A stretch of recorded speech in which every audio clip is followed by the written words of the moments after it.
ఈరోజు తొలి ఏకాదశి పండగ. తొలి ఏకాదశి అంటే మనకి చాతుర్మాసం స్టార్ట్ అయింది. ఓకేనా? చాతుర్మాసం అంటే మనకి 4 నెలలు ఉంటుంది. మనకి చాతుర్మాసం అనేది ఏంటిది అన్నది మనకు చాలామందికి తెలియదు. అంటే మనకి ఈరోజే మనకి విష్ణుమూర్తి యోగ నిద్రలోకి వెళ్తారు. అంటే మనకి యోగ నిద్రలోకి వెళ్ళడం అంటే ఏంటిదో కూడా పూర్తిగా మనకు తెలియదు. యోగా అంటే ఏంటిది, నిద్ర అంటే ఏంటి తెలియదు. అందుకని ఈరోజు మనం తెలుసుకుందాం. తర్వాత మనకి ఈ యొక్క నెలలో ఏదైతే ఉందో ఈ యొక్క ఆషాఢ మాసంలో చాతుర్మాసం స్టార్ట్ అవుతుంది. ఈ 4 నెలలు ఆయన యోగ నిద్రలోకి వెళ్ళడం అంటే ఏంటిది, ఆయన రూపం మాయమై శక్తిగా అణువులోకి వెళ్తాడు. అంటే గాలిలో, నీటిలో, అగ్నిలోకి, మనలోని అణువులో ఉన్నాడు కాబట్టి అణువులోకి అందరిలోకి వెళ్తాడు. ఈ యొక్క చాతుర్మాసంలో తన శరీరాన్ని క్లియర్గా వేసేసుకొని, అంటే శరీరం లేకుండా తన యొక్క యోగ నిద్రలోకి వెళ్ళిపోయి శక్తిగా మారి మనందరిలో శక్తిలోకి, గాలిలో, నీటిలో మనం ఏది తీసుకున్నా ఈ 4 నెలలు చాలా శక్తిగా ఉంటుంది. కాబట్టి అది మొత్తం ఏది తీసుకున్నా కూడా మనం శ్రీనారాయణలాగా భావించి, శ్రీమన్నారాయణలాగా భావించి దాన్ని సేవించాలి. ఎందుకంటే తను 4 నెలలు అందులో ఉంటాడు కాబట్టి ప్రతి అణువులో ఈ 4 నెలలు ఎక్కువగా దాంట్లో ఉంటాడు. కాబట్టి యోగ నిద్రలోకి వెళ్ళడం అంటే యోగ నిద్రలోకి ఆయన వెళ్ళిపోతే సృష్టిని ఎవరు రక్షిస్తారు అని ఒక అపోహ ఉంటుంది అందరికీ. సృష్టిని రక్షించడం అంటే సూక్ష్మంగా ఉండి రక్షిస్తాడు. ఇంకా దానికి ఇంకో ముఖ్యమైనది ఏంటంటే ఆయన కేవలం యోగ నిద్రలోకి వెళ్ళిపోయినప్పుడు ఏం చేస్తాడంటే మిగతా దేవుళ్ళందరూ కూడా ఈ సృష్టిని రక్షిస్తారు. దాంతోపాటు దేవుళ్ళే కాకుండా గురువులు కూడా రక్షిస్తారు. అందుకని మనకి ఈ యొక్క ఏకాదశి అవగానే మనకి ఫస్ట్ వచ్చేది ఏంటి అంటే గురు పౌర్ణమి. ఈ గురు పౌర్ణమి రోజు బృహస్పతి, వశిష్ఠ వీళ్ళందరూ గురువులు కలిసి ఈ 4 రోజులు ఈ యొక్క సృష్టిని కాపాడే బాధ్యత గురువులు తీసుకుంటారు. చాలా శ్రద్ధగా విన్నాను. ఈ 4 రోజులు గురు పౌర్ణమి 4 రోజులు గురువులు శ్రద్ధగా ఈ సృష్టిని కాపాడతారు. అందుకని మనకి గురు పౌర్ణమి వస్తుంది, ఏకాదశి అయిందంటే. తర్వాత మనకి శ్రావణ మాసం వస్తుంది. శ్రావణ మాసం అంటే మనకి శివుడు అంటే ఈశ్వరుడు. అంటే ఈ నెల మనకి మొత్తం ఈశ్వరుని యొక్క పూజ జరుగుతూ ఉంటాయి. శ్రావణ మాసంలో మొత్తం ఆయనకి ఎక్కువ చేస్తుంది కాబట్టి ఆ నెల మొత్తం ఆయన ఈ యొక్క ఈశ్వరుడు సృష్టిని రక్షిస్తాడు. అంటే సృష్టిని పరిపాలించే నారాయణుడు యోగ నిద్రలోకి వెళ్ళాడు కాబట్టి వీళ్ళందరూ బాధ్యతలు తీసుకుంటారు. ఈ పండుగలు ఎందుకు వస్తున్నాయి, మనకు వస్తున్నాయి, పోతున్నాయి, చేస్తున్నాం. కానీ దీని యొక్క పరమార్థం ఏంటి అంటే యోగ నిద్రలోకి వెళ్ళిండు కాబట్టి పరిపాలించేవాడు కాబట్టి అతనికి బదులుగా వీళ్ళందరూ బాధ్యత తీసుకున్నప్పుడు అది పండగ రూపంలో మనకి భూలోకానికి వచ్చింది. కాబట్టి ఈ శ్రావణ మాసం మొత్తం మనం ఎంతో భక్తి శ్రద్ధలతో ఈశ్వరుని పూజ చేస్తాం. అందుకని మనం అందరం శాకాలుగా ఉంటాం. తర్వాత మనకి అది అయిపోయిన తర్వాత అందులోనే శ్రావణ మాసంలోనే మనకి కృష్ణాష్టమి వస్తుంది. అంటే కృష్ణాష్టమి మనకి 16 రోజులు పరిపాలిస్తాడు కృష్ణుడు. కృష్ణాష్టమి అంటే తన జన్మాష్టమి, అదంతా కూడా మనకి 16 రోజులు కృష్ణుడు పరిపాలిస్తాడు. తర్వాత కృష్ణాష్టమి అయిపోయిన తర్వాత మళ్ళీ మనకి ఏమొస్తుంది, వినాయక చవితి వస్తుంది. వినాయకుడు 10 రోజులు ఉంటాడు. చూడండి, వినాయక చవితి ఎందుకు వస్తుందంటే కృష్ణుడు అయిపోయిన తర్వాత మళ్ళీ పొజిషన్ ఎవరు వస్తాడు, వినాయకుడు వస్తాడు. అంటే వినాయకుడు ఆ 10 రోజులు భూమి మీద ఉంటాడు కాబట్టి చూడండి, మనము ఏదన్నా కానీ పండగ వస్తుందంటే దాని వెనకాల పరమార్థం ఉంటుంది.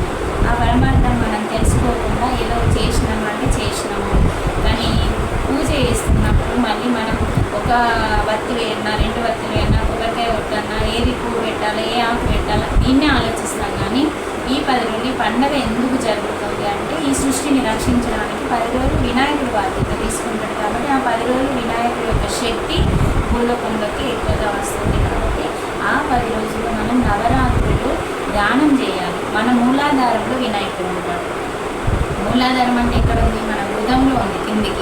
కిందికి హృదయంలో అంటే మొల విసర్జన రంధ్రం అనేది మన వినాయకుని యొక్క స్థానం.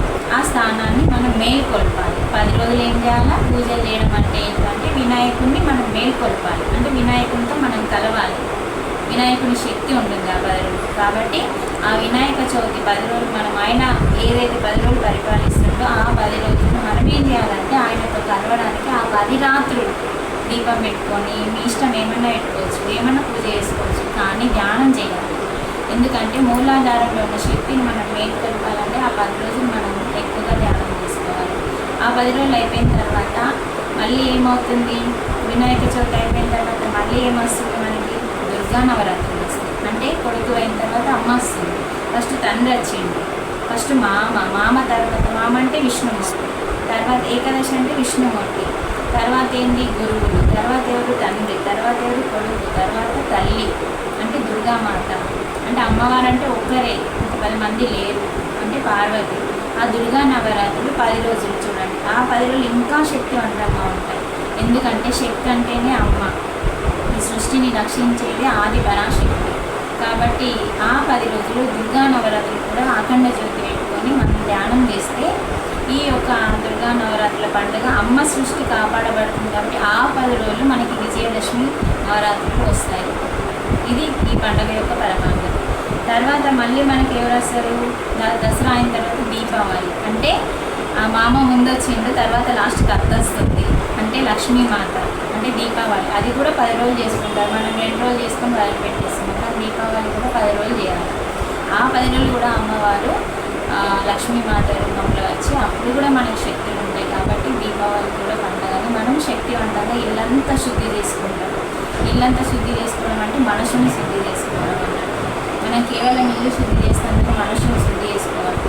తర్వాత కుబేరుడు వస్తాడు 10 రోజులు, అంటే ధనం. చూడండి, అటు లక్ష్మీ అయిన తర్వాత ఏమొస్తుంది, ధనం వస్తుంది. అందుకనే ప్రతి పండగ ఈ యొక్క 4 మాసాలు 4 నెలలు అన్ని పండుగలు విపరీతంగా వస్తూ ఉంటాయి. ఈ 4 నెలలలో యోగ నిద్రలోకి వెళ్ళిపోయిన అతనికి బదులు వీళ్ళందరూ కూడా సృష్టిని రక్షిస్తున్నారు అన్నమాట. సృష్టిని రక్షించడం అంటే వాళ్ళు వస్తున్నారు కాబట్టి వాళ్ళని పండగ రూపంలో మనం పూజిస్తున్నాం అన్నమాట. దాన్ని మనం కేవలం మామూలుగా ఏదో కొబ్బరికాయ కొట్టాయి, ప్రసాదం పట్టాయి, ఇది పెట్టాయి అది అనుకుంటున్నాం, కానీ వాళ్ళ శక్తిని తీసుకోవాలి. అందుకని దీని వెనకాల ఉన్న యొక్క పరమాత్మ యొక్క పండుగలు ఇవి. కాబట్టి తర్వాత 4 నెలల తర్వాత మనకి యోగ నిద్రల నుంచి లేస్తాడు ఆయన. యోగ నిద్రల నుంచి లేచిన తర్వాత మనకి ఏమవుతుంది, 4 నెలల తర్వాత మనకి విష్ణుమూర్తి ఏ దర్వారం నుంచి వస్తాడని చెప్తారు, మనకి ఉత్తర ద్వారం నుంచి మేల్కొంటాడు. ఎందుకు ఉత్తర ద్వారం నుంచి మేల్కొంటాడు అంటే ఆ టైంలో ఆ ముఖం అటే ఉంటుంది ఆయనది, ఎటు ఉత్తర ద్వారం వైపు ఉంటుంది. కాబట్టి లేష అంటే ఉత్తర ద్వారం వైపు చూస్తున్నాడు. కాబట్టి 4 నెలల తర్వాత ఆయన దృష్టి ఎవరి మీద పడితే అటు మంచిగా ఉంటుందని చెప్పి ఉత్తర ద్వారం వైపు ముఖం ఉంటుంది. కాబట్టి అందరూ భక్తులు దేవుళ్ళు అందరూ కూడా ఉత్తర ద్వారం వైపు నిలబడితే వాళ్ళ పైన దృష్టి పడుతుంది. ఉత్తర ద్వారం నుంచి పరమాత్మని మనం గుడిలో నుంచి బయటకు తీసుకొస్తాం. దాని అర్థం కూడా వేరే ఉంటుంది. ఉత్తర ద్వారం అంటే మన లోపల నుంచి ఊర్ధ్వముఖానికి మనం పైకి వెళ్ళాలి. మన మూలాధారంలో వినాయకుడు వచ్చినప్పుడు లేపుకోవాలి. ఉత్తర ద్వారం అంటే మన ఊర్ధ్వముఖం పైకి లేవాలి. మనం కిందున్నాం, మన శక్తి కిందికి ఉన్నది కానీ పైకి లేవట్లేదు. ధ్యానం ద్వారా ఈ 4 నెలలు మనం బాగా ధ్యానం చేస్తే ఏమవుతామంటే ఉత్తర ద్వారం అంటే మనలోని ఊర్ధ్వ లోకాలు ఉన్నాయి కదా, ఊర్ధ్వముఖం వైపు మనం శ్వాస ప్రయాణం చేస్తుంది. అప్పుడు సహస్రారం అనేది మనం ఓపెనే మనం మోక్షాన్ని ప్రసాదిస్తాము. అది దీని యొక్క పరమాత్మ. ఏకాదశి అంటే పండగ కాదండి. ఏకాదశి అంటే శరీరాన్ని, మనసుని, బుద్ధిని, ఆత్మని 4 శుద్ధి చేసే తొలి ఏకాదశి. అంటే ఉపవాసం చేయడం. ఉపవాసం అంటే కడుపుని మార్చుకోవడం కాదు దాని అర్థం. ఉపవాసము అంటే అంటే దగ్గరగా, వాసము అంటే నివసించడం, దగ్గరగా నివసించాలి. ఉపవాసం అంటే ఒక పూట అన్నం తినడం, ఒక పూట టిఫిన్ చేయడం ఇది కాదు. ఉపవాసం అంటే ఏంటిది అంటే భగవంతునికి దగ్గరగా నివసించడం. ఎవరికి దగ్గరగా అంటే నీవు దగ్గరగా ఉండాలి, నీతో నువ్వు ఉండాలి. అంటే నీతో నువ్వు ఎందుకు ఉండాలి, నీలోని పరమాత్మ ఉన్నాడు కాబట్టి. నీలో ఉన్న ఆత్మే పరమాత్మ కాబట్టి మనతో మనం ఉంటే మనం భగవంతునితో ఉంటాం. మరి నీతో నువ్వు ఉండడమే భగవంతునితో ఉన్నట్టు. అందుకని ఉపవాసం అంటే భగవంతునికి దగ్గరగా నివసించాలి. మరి భగవంతునికి దగ్గరగా నివసించాలంటే పొట్ట నిండా తిన్నాం అనుకో ఏమవుతుంది, నిద్ర వస్తుంది. మరి నిద్ర వస్తే భగవంతునికి నామస్మరణ కానీ ధ్యానం కానీ చెయ్యలేదు. కాబట్టి ఈ కడుపు కాస్త ఖాళీగా ఉంచి భగవంతుని నామస్మరణకి ఆయన యొక్క శక్తికి మనం దగ్గర కావాలి, అంటే ఆత్మకి దగ్గర కావాలి. ఎందుకంటే పరమాత్మ భగవద్గీతలో అహమాత్మ గుణాకేశ సర్వభూత శయస్థిత అహమాదించ మధ్యంచ భూతానమంత ఏవచ, అంటే అందరిలో నేను ఆత్మగా ఉన్నాను అన్నాడు. ఈ శ్లోకంలో భగవద్గీతలో ఈ శ్లోకంలో ఏమంటుందో నేను ఆత్మని అన్నాడు.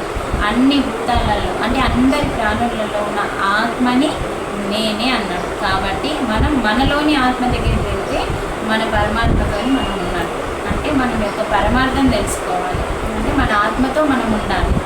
అప్పుడు భగవంతునికి దగ్గరగా నివసించడం అంటే ధ్యానం చేసి మన ఆత్మ దగ్గరికి మనం వెళ్తే అదే నిజమైన ఉపవాసం. ఉపవాసం అంటే కడుపుని మార్చడం కాదు, పరమాత్మకి దగ్గరగా నివసించడం. దగ్గరగా ఎంత దగ్గరగా మనం నివసిస్తే అంత పాపాలు అనేవి దగ్ధమవుతూ ఉంటాయి. కాబట్టి ఈ తొలి ఏకాదశి అనేది చాలా ముఖ్యం. మనము ఎంత శ్రద్ధతో కేవలం నీళ్ళతో నిమ్మరసం నీళ్ళు కానీ నీళ్ళతోనే ఉంటే ఇంత మనం ఈరోజు ధ్యానం చేసుకుంటే ఇంత మనకి లంకనం అవుతుంది. మన కడుపులో ఏమన్నా రోగాలు ఉన్నాయి, మన మలినం ఉన్నా కూడా ఈరోజు మనం అలా ఉంటే ఈ యొక్క కడుపు అంతా క్లీన్ అవుతుంది. ఇల్లుని ఎంత శుభ్రం చేసుకున్నామో అట్లా మన కడుపులో ఉన్న మలినాన్ని ఈరోజు ఏకాదశిలో బయటకు వెళ్ళిపోతాయి. అందుకని ఏకాదశి అనేది 15 రోజులకు ఒకసారి వస్తుంది. కేవలం మనం తొలి ఏకాదశి మాత్రమే చేస్తున్నాం. తొలి ఏకాదశి చాలా ప్రాముఖ్యత ఎందుకంటే ఆయన యోగ నిద్రలోకి వెళ్తాడు చాతుర్మాసం కాబట్టి. అంతే తప్ప ప్రతి ఏకాదశి మనం చేసుకోవాలి. 15 రోజులకు ఒక్కసారి వస్తుంది. ప్రతి ఏకాదశి పట్టాలి. అందుకని అన్నిటికంటే ముఖ్యమైనది నిర్జల ఏకాదశి, నీళ్లు తాగకుండా ఉండే ఏకాదశి ఒకటి పడితే మనం 12 నెలలలో వచ్చే 24 ఏకాదశిలు పట్టినంత మోక్షం మనకి దొరుకుతుంది. అందుకని ఏకాదశి వ్రతము అంటే ఏదో పీట పెట్టి పూజ చేయడం కాదు. ఏకాదశి వ్రతము అంటే 1 + 10, 1 అంటే 1, 10 అంటే 10. ఏకాదశి అంటే ఏంటో మనకి తెలుసుకోవాలి. కేవలం గుడికి పోయి పూజ చేయడం కాదు. ఏంటిది ఏకాదశి అంటే 1 అంటే 1, ఆ 1 ఏంటిది? 10 అంటే ఏంటిది? 10. అంటే బయట ఉన్న ఇంద్రియాలు 10 ఉన్నాయి. కర్మేంద్రియాలు 5, జ్ఞానేంద్రియాలు 5, మొత్తం కలిపితే 10. ఈ 10 ఇంద్రియాలు 1 అంటే మనస్సు అంటే అంతరేంద్రియం. ఈ కర్మేంద్రియాలు 5, జ్ఞానేంద్రియాలు 5, మనస్సు అనే ఇంద్రియం 11 ఇంద్రియాలను కలిపితే ఏకాదశి. అంటే 11, 1 + 10, 11 ఇంద్రియాలతో మనం ఉంటే ఆ యొక్క శ్రీమన్నారాయణునికి ఇష్టం. అంటే మన మనస్సుతో మనం ఉంటే మనస్సు శుద్ధి అవుతుంది. కాబట్టి భగవంతుడు మనల్ని ఏమడిగిందంటే నిర్మలమైన మనస్సును సమర్పించమన్నాడు. కాబట్టి ఏకాదశి వ్రతం అంటే ఏంటి? మన ఇంద్రియాలని మనం మన ఆధీనంలో ఉంచుకోవడమే నిజమైన ఏకాదశి. కాబట్టి మనస్సుని, కర్మేంద్రియాలని, జ్ఞానేంద్రియాలని మన మనసుని మన దగ్గరే ఉంచుకోవడము ఏకాదశి. అది మనం చెయ్యట్లేదు. కానీ ఏకాదశి ఒక రోజు పడుతున్నాం, గుడికి వెళ్తున్నాం. నిజమైన ఏకాదశి ఎవరు చేయట్లేదు. ధ్యానం చేసిన వాళ్ళు మాత్రమే మనస్సును మనతో మనం ఉంచుకున్నప్పుడు మన వల్ల మనసు శుద్ధి అవుతుంది. అది శుద్ధి అయినప్పుడు ఏమవుతుంది? మనం పరమాత్మకి సమర్పిస్తుంది. అంటే నిర్మలమైన మనసుని భగవంతుడు అడిగింది. కాబట్టి ఇలాంటి మనసుని మనం సమర్పించడమే ఏకాదశి ఉపవాసం.